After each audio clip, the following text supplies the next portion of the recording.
ሊቃናተ ነድ ዘሰማያዊት ማይፈድ በእንተ በግዑ እቀብዋ ነዛቲ ያዘድ።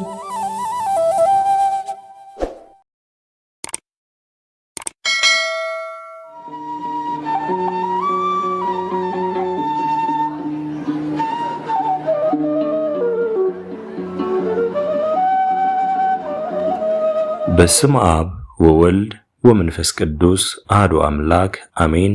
ሰላም እንደምንቆያችሁን ውድ ሊቃናት ሚዲያ ቤተሰቦቻችን አሜን። የእግዚአብሔር ስሙ ከዘላለም እስከ ዘላለም የከበረ የተመሰገነ ይሁን።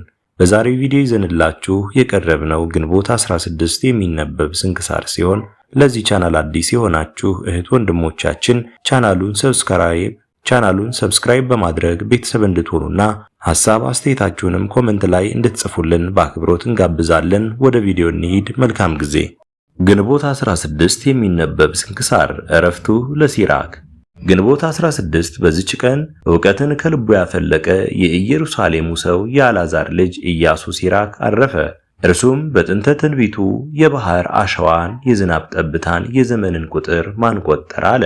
ከአብ ጋራ ስላለው አንድነት የጥበብ አናኗር ከዓለም መፈጠር በፊት ነው።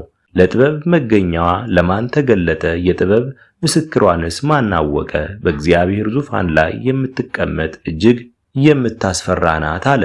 ሁለተኛም እኔ ከልዑል አፍ ወጥቼ ምድርን እንደ ጉም ሸፈንኋት፣ በሰማያትም እኖራለሁ፣ ዙፋኔንም በደመና ምሰሶ ላይ ዘረጋሁ። ብቻዬን በሰማይ ዳርቻ ዞርኩ፣ በውቅያኖስም ጥልቅ ውስጥ ማረፊያ እየፈለግኩ በባህሩ ውሃ ላይ ሁሉ ተመላለስኩ አለች አለ። ስለ ወልድ እግዚአብሔርም ሰው መሆን እንዲህ አለ። እግዚአብሔር በያዕቆብ ዘንድ እደሪ፣ በእስራኤልም ዘንድ ተዋረሺ አለኝ አለች። ደግሞ ስለ መድኃኒታችን ሞትና ስለ አይሁድ መጥፋት በወጥመዱም ይጠመዳሉ፣ የመሞቻቸውም ጊዜ ሳይደርስ ይሰጥማሉ አለ። ስለ ንስሐና ከንስሐ በኋላ ወደ ኃጢአት ስለመመለስ እንዲህ አለ። ከታጠቡ በኋላ ቆሻሻን መዳሰስ ምን ይጠቅማል? ደግሞ ስለ ቤተ ክርስቲያን መታነጽና ስለ ሕዝብ እንዲህ አለ። አቤቱ በስምህ የተጠሩና በበረከት ያበዛሃቸውን ወገኖችህን ይቅር በል። መመስገኛህና ማደሪያህ የሆነች ሀገርህ ኢየሩሳሌምን ይቅር በል። የቃልህንም በረከት በጽዮንና በልጆቿ ላይ ምላ። ስለ ሹማምንትና ስለ ሰባቱ ማዕረጋት ሲናገር እንዲህ አለ። ሰባቱን ኃይሎች የተቀበለች የሰው ሰውነት ጉበኛ ናት። ከዚህም ሁሉ ጋር መንገድህን ያቀናልህ ዘንድ ወደ ልዑል እግዚአብሔር ጸልይ። ስለ ጻድቃንም እንዲህ አለ። የጻድቃን ልጆች በዱር ጠል የዱር አበባ እንዲያብብ እንዲሁ ብቀሉ አብቡም፣ እንደ ሊባኖስም መዓዛችሁ እንዲሁ የጣፈጠ ይሁን። ዳግመኛም የእግዚአብሔርን ሥራ ሲያስብ እንዲህ አለ። የሰማይን ንጽሕናውንና ጽናቱን ብርሃኑንም ያሳይ ዘንድ በሰማይ ገጽ ላይ ፀሐይን ማውጣቱን በቀትርም ጊዜ አገሩን ማቃጠሉን አስበው። እንደ ምድጃ እሳት የሚነድ ላቦቱን ማን ይቃወመዋል? የፀሐይ ዋዕይ ሦስተኛውም ተራሮችን ያቃጥላቸዋል፣ ከእርሱም የእሳት ወላፈን ይወጣል አለ። ጨረቃም ለዓለም ምልክቱ ነው፣ በእርሱም የዘመናት የበዓላት ምልክት ይታወቃል።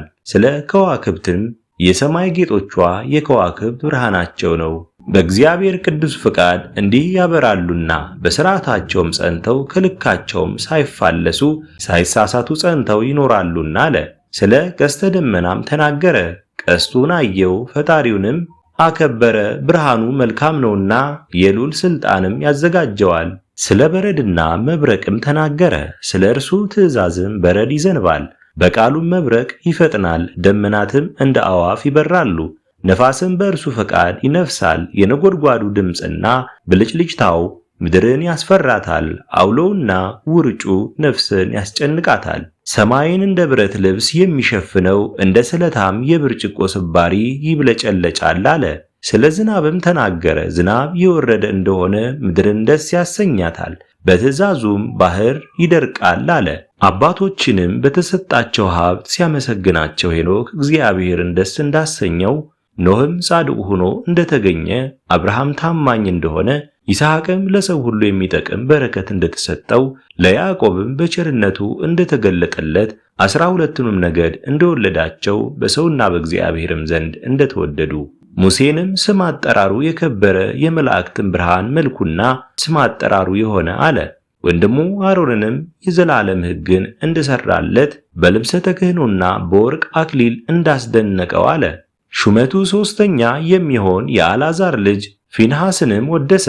የነዌ ልጅ ኢያሱን ለእስራኤል ልጆች የርስታቸውን ምድር እንዳወረሳቸው እጁንም ባነሳ ጊዜ እንደተመሰገነ ሳሙኤልንም በእግዚአብሔር ዘንድ የተወደደ እንደሆነ ናታንንም በዳዊት ዘመን ትንቢት እንደተናገረ ዳዊትንም ታናሽ ሆኖ ሳለ አርበኛውን ጎልያድን እንደገደለው አመስግኖታል። ሰለሞንንም በሰላም ወራት እንደነገሰ ኤልያስንም ሙት እንዳስነሳ እሳትንም ከሰማይ እንዳወረደ ራሱን በእሳት ሰረገላና በእሳት ፈረሶች እንዳረገ ኤልያስንም በዘመኑ ጠላቶች እንዳስደነገጡት ሁለት ሙታኖችንም እንዳስነሳ አንዱን በሕይወት ሳለ አንዱን ከሞት በኋላ ሕዝቅያስንም አገሩን አጽንቶ እንደጠበቀ የፋርስንም ሰራዊት በጸሎቱ አጥፍቶ ስለ ሀገራቸው ጽዮን የሚያለቅሱትን ደስ እንዳሰኛቸው እርኩሰትንና ኃጢአትንም እንዳስወገደ ኢዮስያስንም የኢዮስያስ ስም አጠራሩ መልካም ነው እንዳለው ኤርምያስንም ከእናቱ ማኅፀን ጀምሮ እንደባረከው ዳንኤልም የእግዚአብሔርን ጌትነቱን እንዳየ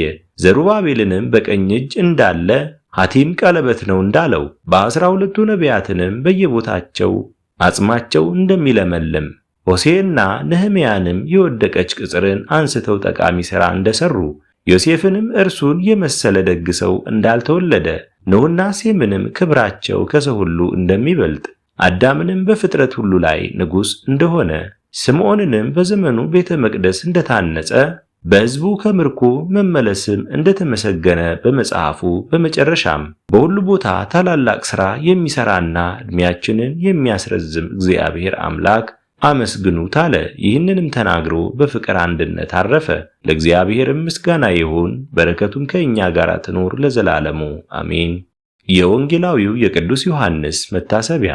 በዚችም ቀን የወንጌላዊው ቅዱስ ዮሐንስ መታሰቢያ ነው። በእስያና በኤፌሶን በዙሪያቸው ባሉ አገሮች ሁሉ ስለ መስበኩና ከባህር መስጠምም ወደ ፈጣሪያቸው እግዚአብሔር እስከ መለሳቸውና የክብር ባለቤት ጌታችን በእጆቹ ላይ በሚያደርገው ተአምራት በትምህርቶቹም ከሰይጣን ወጥመድ እስከ አዳናቸው ድረስ ጣዖታትን ከሚያመልኩ ክፎች ሰዎች ስለደረሰበት መከራ ነው። በሸመገለም ጊዜ ወንጌልን ጻፈላቸው። 3 ወንጌላውያን ያስቀሩትን እስከሚጽፍ መንፈስ ቅዱስ አስነስቶታልና የወልድንም አናኗሩንና ሰው መሆኑን ዓለም የማይወስነውንም ተአምራቱን ከዚህም በኋላ ወደ ሰማይ እንደወጣና በሰማይ የሚኖሩ የመላእክት ሰራዊት ሥርዓታቸውን አይቶ አቡ ቀለምሲስ የሚባለውን ጻፈ።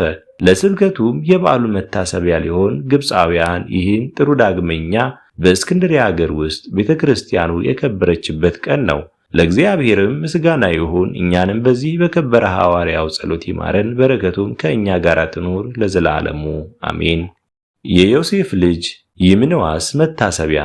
በዚህች ዕለት በሰማዕትነት የሞቱ ኤጲስቆጶሳት የዮሴፍ ልጅ ይምንዋስም መታሰቢያቸው ነው። በረከታቸውም ከእኛ ጋር ለዘላለም ትኑር አሜን። አስጀምሮ ላስፈጸመን ለልዑል እግዚአብሔር ክብር ምስጋና ይሁን መቼ ለዘላለሙ አሜን። ውድ የሊቃናት ሚዲያ ቤተሰቦቻችን ግንቦት 16 የሚነበብ ስንክሳር ወደ እናንተ አቀረብን። ይህን ይመስል ነበር። በቀጣይ በአዲስ ክፍል እስከምንገናኝ ድረስ እግዚአብሔር ቸር ያቆየን። መልካም ጊዜ